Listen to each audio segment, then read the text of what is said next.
looting as Philippine War's fortunate few return home. MARAWI City, Philippines, Reuters. Khaliluddin Ismail returned home on Sunday after 5 months of war in the southern Philippines to find his house ransacked. But he's still smiling. "At least we have something left," he said, standing in a room with clothes, toys, ornaments and damaged pictures strewn across the floor. "Others have nothing. They lost their homes, they lost their lives."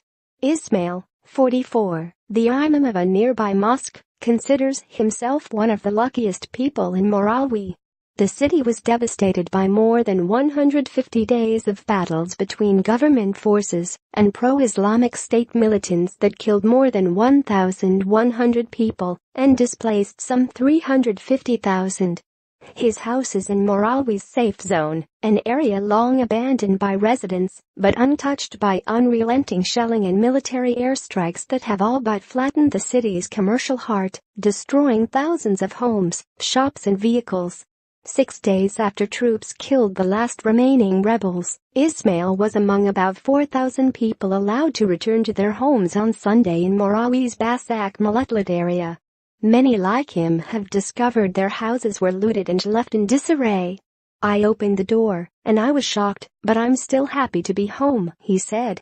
Ismail fled with his family on May 24 during a fierce 3-day firefight that erupted just 50 meters away, when security forces tried to raid the hideout of notorious militant leader Isnilon Hapilon, Islamic State's anointed emir in Southeast Asia.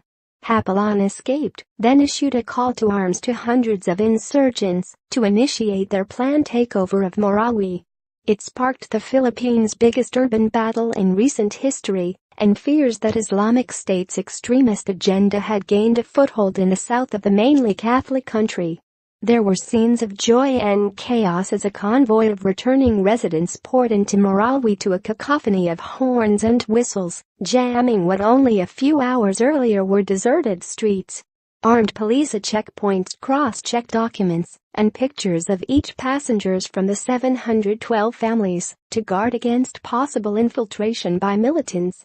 Babies cried as officials at a public hall shouted on megaphones to try to establish order as hundreds jostled to register for the sack of rice and 5,000 pesos, $97, allocated to each household. With a stern face, the district's elderly chairwoman, Jamila Indulcero, yelled in the local Maranao dialect at anxious residents to calm down. "I told them we have to thank Allah we're still alive," she said, smiling.